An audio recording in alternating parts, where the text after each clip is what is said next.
Olá pessoal, como é que vocês estão? Vamos dar continuidade agora ao nosso módulo 1, certo? Nessa data que você está assistindo, nós vamos encerrar esse módulo 1 e iniciar a parte central da nossa temática, que seria um modelo de integração, né, social entre a polícia e a comunidade. Mas para isso a gente tem que fazer uma construção, né, e continuar o raciocínio da aula anterior. Então vamos aqui dar continuidade. Então hoje nós vamos falar um pouco sobre essa relação polícia e sociedade, voltando ainda àquela questão da violência, da vulnerabilidade, dos riscos. Nós vamos ver alguns dados primeiramente, né? Aqui tem uma pesquisa e você pode notar que a taxa de homicídios no Brasil tem aumentado consideravelmente. Nos últimos anos tivemos não uma leve redução, mas tivemos, vamos dizer assim, o gráfico ele deu uma estabilizada. Então pode notar que de 2006 para 2016, em 10 anos, houve um crescimento bastante considerável. Nós também temos aqui alguns dados, lembrando que todos esses dados e todos esses slides serão disponibilizados para você aí na plataforma, certo? Trouxe esses dados só mais para ilustrar a questão da violência, né? Vamos ver aqui. Primeiro aqui, ó, iniciou a ata da violência de 2017. Primeiro aqui em cima temos aqui 59.080 homicídios em 2015. Lá em cima onde tem um mapa. Tá mostrando aí. Aí no lado direito onde tem duas figurinhas aí como representando homens, né? De 2005 a 2015 tivemos aí 3.018 jovens mortos, né? Desses quais 54,1 isso no ano de 2015 eram jovens que tinham idade de 15 a 29 anos. Então a taxa de mortalidade por 100 mil nessa data, né, que foi feito esse levantamento, temos aí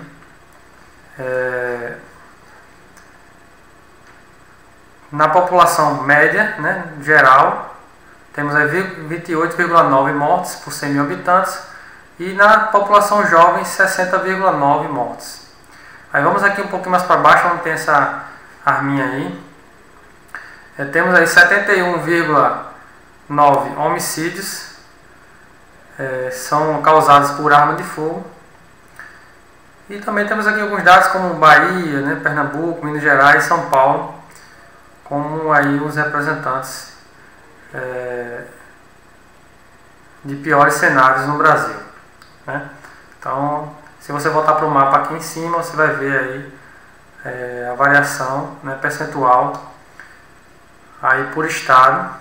Aí está dividido em 4 cores, né?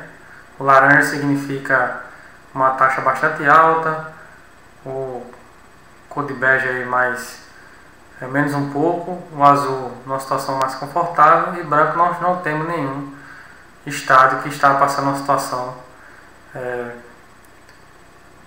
situação boa, né, com relação a homicídios e violência.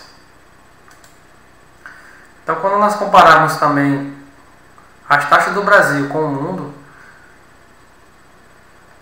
feito esse levantamento aqui, vamos verificar que o Brasil ele chega a ter um número de homicídios mais alto, se somados, mais alto do que o somatório desses países que estão em azul. Certo? Aqui está a exceção aqui, México, alguns países da América Latina também que tem uma taxa bastante elevada, países da África, né, e da Ásia também, que tem conflitos armados. Mas veja assim a situação que nós nos encontramos, né? Nosso território bem menor e o número de homicídios bastante elevado. Então, pelo que a gente já discutiu, né, vamos só agora detalhar mais um pouco, é onde é que estão as causas da violência e da criminalidade. A gente já falou também um pouco na primeira aula e vimos que nessa questão de violência e criminalidade, a polícia ela não faz parte assim diretamente das causas da violência, né? E agora vamos ver a primeira, que seria a desigualdade na distribuição de riquezas.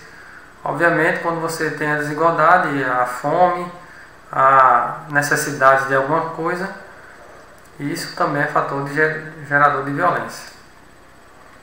Aí temos crescimento populacional acelerado, né? Aí não tem uma distribuição de renda e também uma distribuição demográfica bastante deficitária. Há aquela criação de locais onde as pessoas não conseguem ter uma vida digna, não tem uma moradia adequada e há uma grande massa unida num canto só, o que gera violência também. É um dos fatores, né? Principais causas. Então, com essa distribuição de forma diferente, nós temos aí a taxa de natalidade, né? Que também é bastante elevada. Então, quanto mais criança, mais temos mais pessoas e mais problemas sociais. A taxa de mortalidade também é bastante alta. Como eu cito em algumas aulas minhas, alguns bairros aqui de João Pessoa, por exemplo, as comunidades são feitas de pessoas com uma idade não tão elevada, são pessoas jovens, né? Por conta disso, nascem muitas pessoas, também morrem bastante com a idade juvenil. Também temos o êxodo rural, que contribui para esse crescimento populacional. Aí temos também a falta de planejamento familiar, né, que está fragmentado, né, os costumes, várias inversões de valores, problemas com menor abandonado, natalidade irresponsável e muitas coisas mais que um lar desfeito, né, sem sequer um planejamento, vai com certeza levar à criação de filhos ou levar um cidadão com algumas situações que ele vai necessitar suprir, e a violência muitas vezes é uma ferramenta, como eu já falei, para resolver algumas questões sociais, né? Isso é fato. Então, nós podemos aqui também falar um pouco sobre isso aqui, de falta de planejamento familiar, citando essa frase aqui de um teórico, né, que ele fala aqui, né, núcleo familiar, quando bem construído, forma cidadãos íntegros e responsáveis. Quando desestruturados, desfeitos, construído através de paternidade irresponsável, forjam potenciais delinquentes e criminosos. Isso é uma verdade, né? Então, se você chega não é questão de discriminação, mas se você chega num bairro mais, obviamente que num bairro mais de classe média alta, você vai encontrar pessoas que praticam violência, pessoas que praticam crimes, mas em seu número bem reduzido, né? E em bairros que tem uma situação mais carente, uma situação de mais fragilidade, vulnerabilidade, você vai encontrar cidadãos que não tiveram sequer uma formação moral, uma formação ética, né? Não tiveram oportunidades de construir um futuro melhor.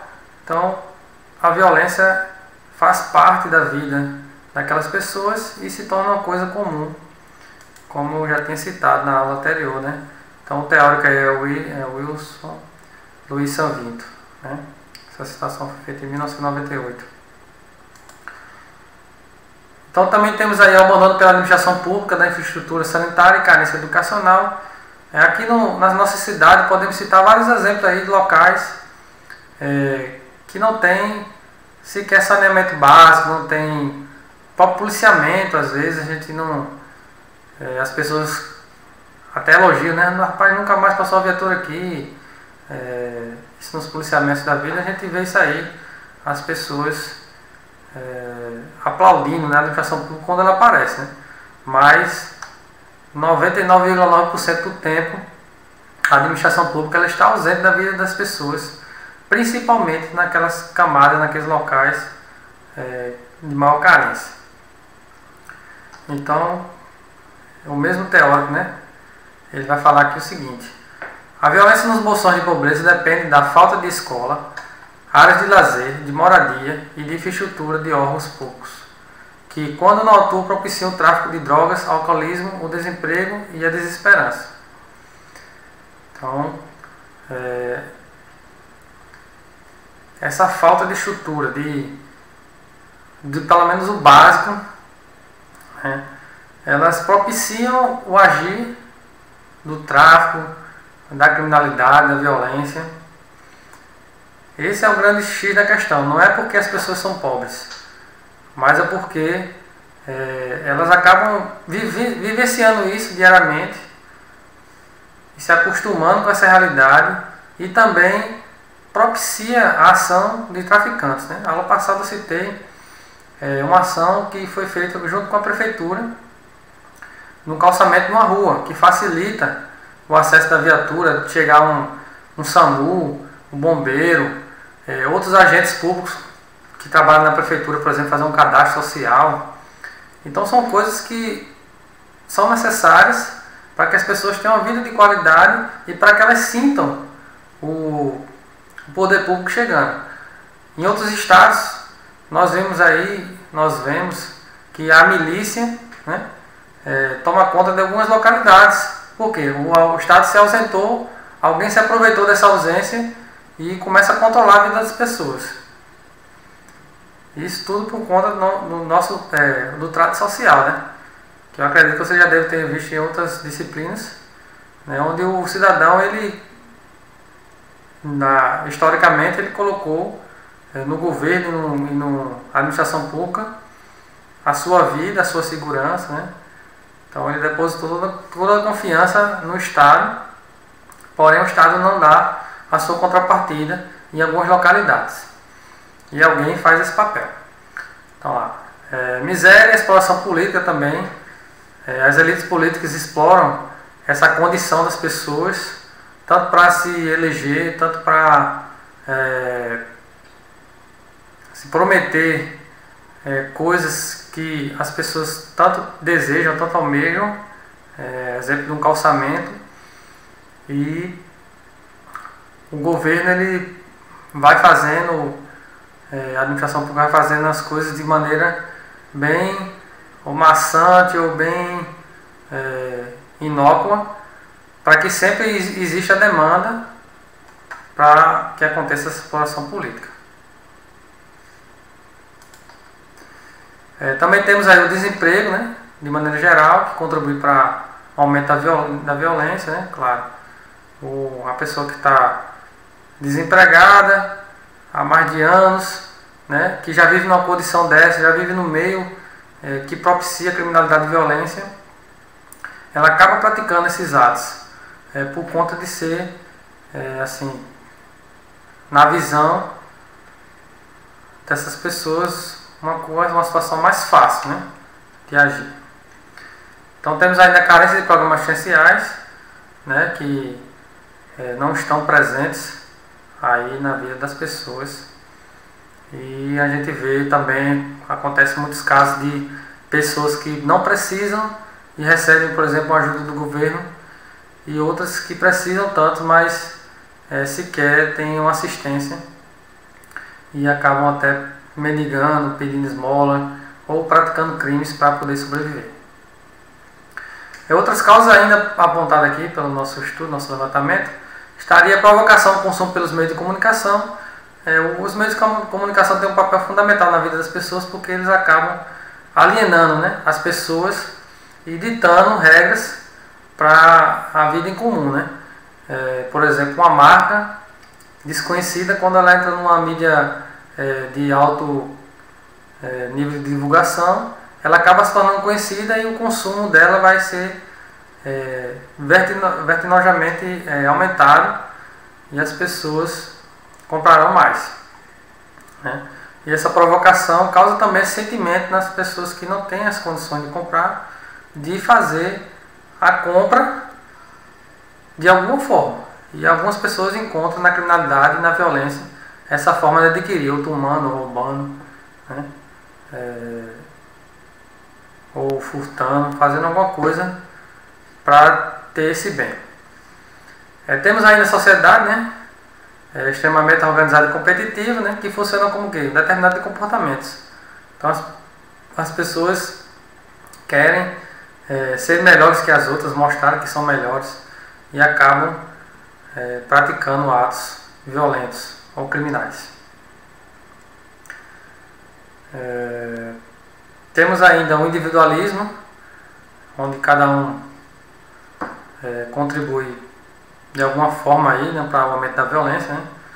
Muitas pessoas até veem alguns atos violentos sendo praticados, principalmente, vamos dizer assim, atos domésticos, né, violência doméstica, praticados e fecham os olhos ou contribui para a agressão, como a gente vê aí, por exemplo, uma briga numa festa, algumas pessoas acabam se envolvendo numa determinada briga por conta de estar ali no meio daquela multidão, né? Ainda temos a necessidade básica do homem, que remete um pouco ao que a gente disse atrás, sobre o individualismo, né? O homem aí é o fator gerador, né, da violência. Então ele, buscando sempre atender suas necessidades, ele busca de alguma maneira. Ou tem aquele que estuda, tem um bom emprego, procura se dedicar a essas coisas, e tem aqueles também que, por conta dessas conjunturas sociais e culturais, acabam praticando crime e violência. Isso é natural. Nós temos aí ainda essas necessidades que o homem tem, que podem gerar violência, né, que podem ser motivadores. Primeiro é a necessidade de sobrevivência, depois temos segurança, não segurança pública, mas segurança com um local, por exemplo, onde ele possa dormir, uma roupa que ele possa ir trabalhar. Então faz parte da segurança dele de se manter na vida social, né? Temos ainda o reconhecimento, que seria parte da aceitação do grupo, e a autorrealização, né? Nessa parte de reconhecimento, fazer um breve comentário aí sobre isso, é o seguinte: muitas vezes essas pessoas que entram no mundo do crime, elas entram em busca desse reconhecimento, já que não vão poder ter um emprego ou não ter uma vida melhor, uma vida mais digna, elas acabam entrando no mundo do crime buscando fazer parte do grupo, né, ser aceito de alguma forma. E às vezes são colocadas, acontece muito com jovens, né, com jovens e até crianças também, na iniciação do crime. Quando a gente vê alguns vídeos aí do Rio de Janeiro, por exemplo, a gente vê os jovens entrando nesse mundo por conta de achar bonito, de viver já naquele meio e querer fazer parte, porque não vê outra alternativa além disso, né? E todos nós temos aí o quarto ponto, que seria a autorrealização, né? A realização pessoal. Então todos buscam ter uma casa boa, um carro bom, uma família, construir uma família. Uma ou outra assim são exceções, mas na maioria das pessoas existe essa necessidade, né? Por exemplo, de ter uma boa alimentação. Quem não gosta de um churrasco, né? Ou comer ali um camarão na beira da praia. Então as pessoas, elas estão nessa busca de afirmação social, e essas necessidades que nós temos aqui acabam levando o ser humano a praticar atos violentos. Então, ainda continuando nesse tópico aí, né? Vou só citar essa parte de baixo, eu vou deixar esse slide aí, vocês podem ler, né? A gente fala aqui o seguinte, que a necessidade é fator gerador de todas as coisas, né? motivação e necessidade andam de mãos juntas. Então, o ser humano aí, com suas necessidades, vai gerar suas ações, sejam elas positivas ou negativas com relação ao pensamento da sociedade, né? E essa motivação, né, e essa necessidade que ele tem vai ser, vão estar sempre andando de mãos juntas ou andando no mesmo nível, né? Aí fazendo a ação que for proposta, né?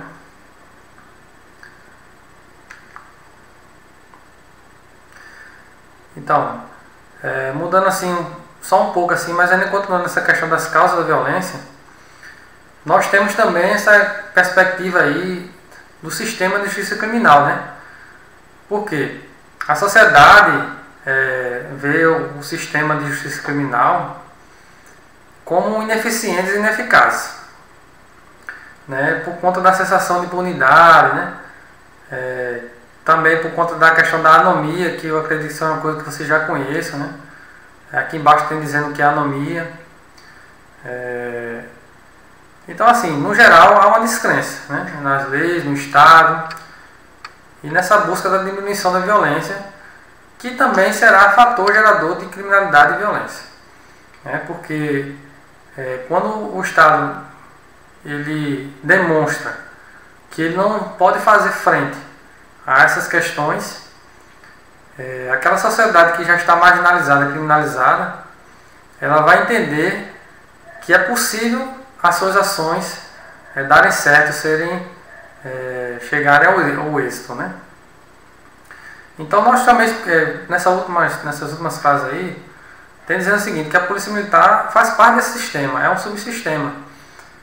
Então, como um órgão que está sempre presente na vida cotidiana das pessoas, ela acaba absorvendo de forma solitária o fardo da segurança pública, né? Desse sistema tão grande que nós temos um sistema bastante pesado, com muitos órgãos, isso é uma coisa que a gente vai ver mais na frente, e a Polícia Militar ela acaba absorvendo essa situação, certo? Então, para finalizar essa parte, para a gente concluir essa parte das causas, e nós deixamos essa frase aqui, né? Então, portanto, a origem da criminalidade não está na polícia, nem no seu modo de agir, e sim em um conjunto de fatores os quais a polícia apenas poderá potencializar ou diminuir os seus efeitos, e quando muito ajudar no somatório de esforços necessários para a sua solução. Então a gente até agora vimos que a polícia, no geral, especificamente no nosso caso a Polícia Militar, ela tem um papel muito importante na sociedade, porém ela leva a culpa, né, da violência, da criminalidade, e muito pouco ela pode fazer com relação à diminuição, né, desses efeitos, mas ela pode se somar a outros órgãos, outras forças na busca da solução. É isso que a partir de agora nós vamos explanar. Confira aí agora na parte 2.